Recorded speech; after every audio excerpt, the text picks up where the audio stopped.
नमस्कार, आप देख रहे हैं डॉक्टर साहेब, आपके साथ मैं हूं मुस्कान। दर्शकों, आज के इस एपिसोड में हम बात करेंगे और ये जानेंगे कि मॉनसून में ऐसी कौन-कौन सी बीमारियां होती हैं जिससे लोगों को बचने की ज़रूरत है और जिसके बारे में जानकारी होना बहुत ही ज़्यादा ज़रूरी है। और इसी पे खास बातचीत करने के लिए आज हमारे साथ मौजूद है डॉक्टर राजीव रंजन। दर्शकों, आपको बता दें कि बिहार के जाने-माने रिनाउंड फिजिशियन हैं। सर नमस्कार, बहुत-बहुत स्वागत है आपका। नमस्कार मुस्कान जी। सर, मैं आपसे जानना चाहूँगी कि मॉनसून की अगर हम बात करें तो ऐसी कौन-कौन सी बीमारियां हैं जो लोगों को जानना बहुत ही ज़रूरी है और इस चीज़ों से जो भी बीमारी है उनसे बचने की ज़रूरत है, इस बारे में विस्तार से बताएं। ऐसा है मुस्कान जी कि मानसून में बीमारियां ज़्यादा क्यों होती हैं? क्योंकि इसमें आर्द्रता ज़्यादा होती है, ह्यूमिडिटी ज़्यादा हो जाता है। तो इसकी वजह से जितने भी वायरस हैं और जितने भी बैक्टीरियल इलनेसेस हैं उसके संख्या में बेशुमार वृद्धि हो जाती है। तो अब सवाल है कौन कौन से वायरस हैं जो आपको डिस्टर्ब कर सकते हैं, कौन कौन से पैरासाइट हैं, कौन कौन से बैक्टीरिया हैं जिसकी वजह से कॉमन बीमारियां और आम जनता को इतनी ज़्यादा असुविधा होती है जानने में कि अब आगे क्या करें। जैसे आप मान लीजिए कि पूरी दुनिया का आप समझ लीजिए कि 36% मलेरिया का हिस्सा, मलेरिया का जो पार्ट है वो इंडिया से जाता है जी। और करीब करीब 52 या 53% पार्ट वो डेंगू का कवर करता है इंडिया का। आप समझ सकते हैं कितना ज़्यादा डेंगू का लोड है इंडिया का।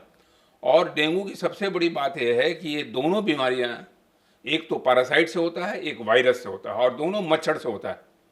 मच्छर के काटने से ही होता है। मलेरिया एनोफिलिस के काटने से होता है और डेंगू जो है वो एडिस इजिप्टियाई नाम का एक मच्छर है उसके काटने से होता है। इससे मिलता जुलता एक बीमारी होती है, इसको चिकनगुनिया कहते हैं। चिकनगुनिया एक दूसरे मच्छर से होता है, इसको कहते हैं एडिस एल्बीपैक्टस। अब सवाल ये उठता है कि इन मच्छरों से बचाव तो सबसे ज़रूरी है अगर आपको डेंगू, मलेरिया, चिकनगुनिया से बचना है तो डेंगू का मच्छर, सबसे बड़ी मैं बता देता हूँ, डेंगू का मच्छर आपको दिन में काटता है, रात में नहीं काटता है। रात में आप समझ लें कि 7 बजे के बाद वो भी विश्राम करने चला जाता है आम इंसान की तरह। इसलिए रात में आपको डेंगू से अगर बचना है तो आपको दिन में बचना पड़ेगा। दिन में बचने के लिए ज़रूरी है कि आपको फुल स्लीव शर्ट पहनना है, फुल स्लीव किसी तरह से पहनना है ताकि आपका बाँह एक्सपोज नहीं रहे। हालांकि मैं अभी एक्सपोज हूँ, तो इस बात का आपको सावधानी रखनी पड़ेगी कि आपको मच्छर दिन में काटे नहीं। बहुत ज़्यादा अगर है तो मॉस्किटो रिपेलेंट अगर आप ऑफिस में हैं, अगर कहीं भी हैं तो उसका यूज़ करें। मलेरिया का जो मच्छर है, जो एनोफिलीज है, वो रात में काटता है, वो दिन में नहीं। इसलिए अगर आप मच्छरदानी लगा के सो रहे हैं, अच्छे मॉस्किटो नेट में हैं, तो आपको मलेरिया होने की संभावना कम है।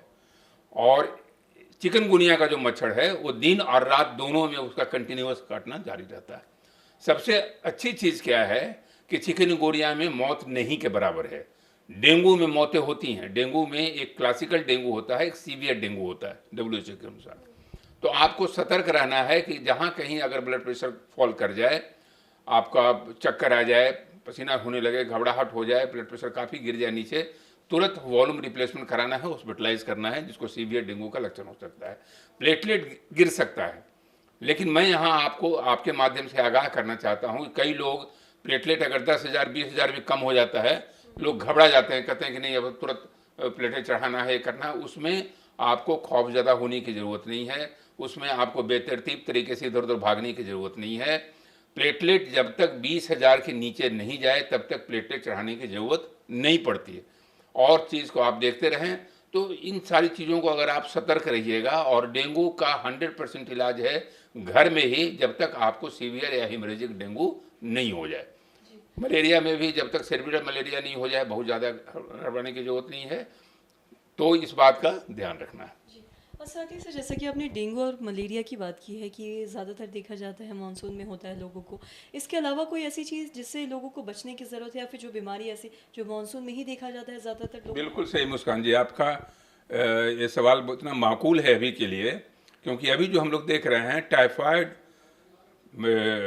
गैस्ट्रोइंटेस्टाइनल जो पॉइजनिंग होता है, गैस्ट्रिक पॉइजनिंग या गैस्ट्रोइंटाइटिस को कह सकते हैं, मतलब पेट का इन्फेक्शन, कॉलरा, टाइफाइड, ये होता है गलत पानी के सेवन से, गलत फूड के सेवन से, ओपन फूड के सेवन से। आज आप देख रही हैं कि बहुत सारे, हम तो देखते हैं युवक युवतियों को, जो विद्यार्थी हैं हमारे, कोचिंग से निकले, रास्ते में गोलगप्पे की दुकान पर बैठ कर गोलगप्पे खा रहे हैं, वहीं का पानी ले रहे हैं। ये कितना खतरनाक है आप समझिए कि वो जब टाइफाइड का जो बैक्टीरिया है, साल्मोनेला टाइफी, वो गलत पानी के संसर्ग में जाता है, ओपन फूड के संसर्ग में रहता है, वो आपको जाएगा, बुखार करेगा, पेट में उसके तरह तरह के डिजॉर्डर्स वगैरह होते हैं, और कभी कभी टाइफाइड इमरजेंसी में भी होता है। इसलिए टाइफाइड से बचना है, एक्यूट गैस्ट्रोएंटेराइटिस से बचना है, तो एक ही काम करना है मानसून के सीजन में कि हमेशा पानी बॉयल्ड करके पिएं। अगर आपको कोई आरओ की जरूरत नहीं है, कोई महंगी चीज़ की जरूरत नहीं है, सिंपल पानी को बॉयल कर दें, सारा बैक्टीरिया फ्री हो जाएगा, आप उसको पिएं। और कभी भी ओपन जो फूड रखा हुआ है उसका सेवन न करें। तो अगर आप हाइजीन का ध्यान रखेंगे, अपने हाथों को बराबर खाने के पहले धो लेंगे, हाइजीन का ध्यान रखेंगे, खाने पीने पर ध्यान रखेंगे, तो कम से कम टाइफाइड गैस्ट्रोएंटेराइटिस से बचेंगे। डेंगू, मलेरिया, कालाजार वगैरह तो चिकनगुनिया, तो आपको मच्छरों से बचाव करना है। इसमें आपको खुद अपने आप में सुधार करना है। सर बहुत बहुत शुक्रिया तमाम जानकारी देने के लिए।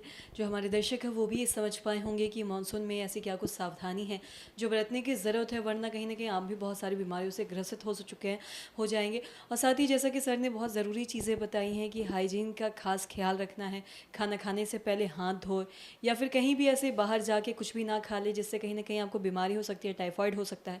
तो इन सब चीज़ों को करने से खास बचे। तो आशा करते हैं दर्शकों की जो तमाम जानकारी है आपके लिए लाभदायक रही हो। तो आज की इस वीडियो में इतना ही। अगर आपने अब तक हमारे चैनल को सब्सक्राइब नहीं किया तो तुरंत कर ले, साथ ही हमारे फेसबुक पेज को लाइक करें। वीडियो देखने के लिए आपका धन्यवाद।